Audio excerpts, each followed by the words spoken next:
गोकर्ण कह रहे हैं कि पिताजी अब आपका जानने का समय आ गया, लेकिन अभी भी जाग जाओ तो देर नहीं हुई। कहते हैं ना, जब जागो तभी सवेरा। उपदेश देकर भजन करने भेज दिया। गोकर्ण भी तीर्थ यात्रा करने चले गए। आगे उस धुंधकारी ने और पाप किए। देखो, जब तक पिता थे, घर में भाई था, थोड़ी बहुत शर्म थी, लाज थी। अब घर में ये भी नहीं बचे। धुंधली ने भी कुएं में कूदकर प्राण त्याग दिए। घर में कोई नहीं बचा तो धुंधकारी बिल्कुल स्वतंत्र हो गए। पहले जो अपराध करता था ना, घर के बाहर करता था, अब घर में इतना स्वतंत्र हो गया, अब सारे गलत काम घर में करने लगे। पंचपण्य वधू व्रत।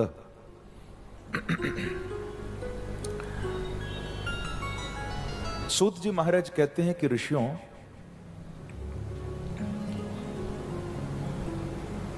इसके पापों ने ही इसको मार डाला। जब धुंधकारी की मृत्यु हुई तो ये प्रेत योनि में चला गया। धुंधकारी भूत बन गया। क्या बन गया? बोलो ना जरा। भूत बन गया महाराज। गोकर्ण जी ने इसके लिए जाकर गया में पिंडदान किया, लेकिन उससे भी इसको मुक्ति नहीं मिली।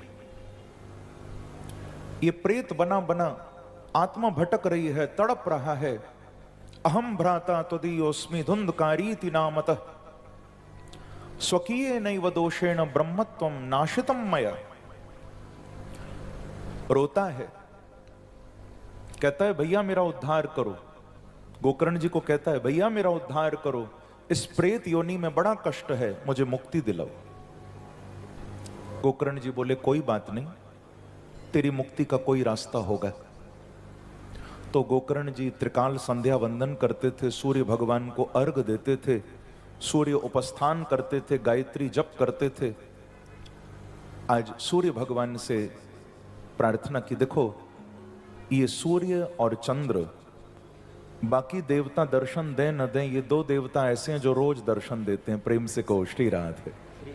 और हमारे यहां तो सूर्य को नारायण कहा। बोलो सूर्य नारायण भगवान। आज के वैज्ञानिक भी, आज के साइंटिस्ट्स भी इस बात को मानते हैं कि धरती पर जो जीवन है उसका मूल स्रोत सूर्य ही है।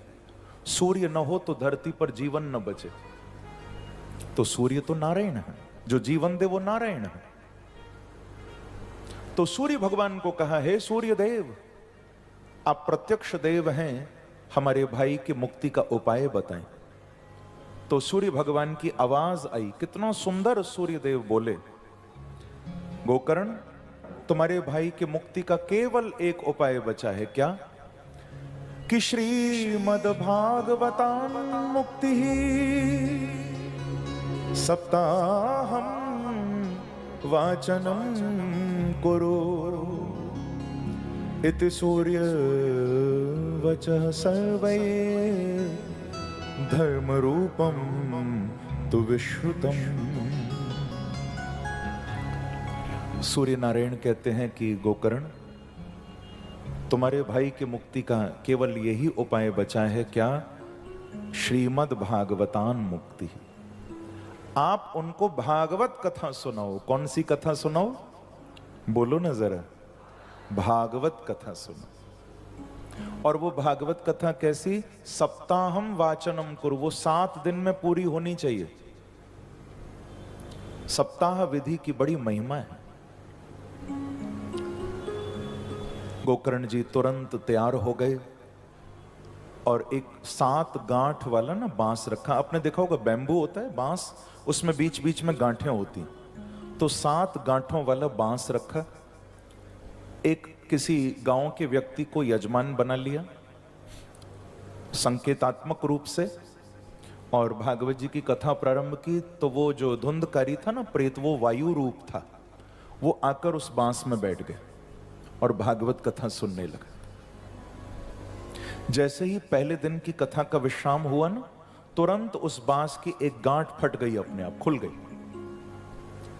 ऐसे ही दूसरे दिन की कथा समापन पर दूसरी गांठ, तीसरे दिन के कथा विश्राम पर तीसरी, ऐसे ही सप्तक ग्रंथि विभेदनम।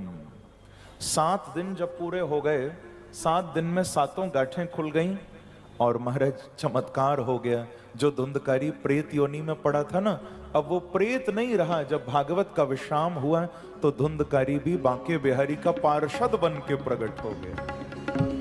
बोलो भागवत भगवान की, खाटू नरेश की। दिव्य रूप धरो जातः तुलसी दाम मंडितः, पीतवासा घन श्यामो मुकुटी कुंडलान्वित। सुंदर माथे पर मुकुट आ गया धुंधकारी के, गले में तुलसी की माला आ गई, सुंदर पीतांबर कंधे पर आ गया, भगवान का पार्षद बन गया महाराज।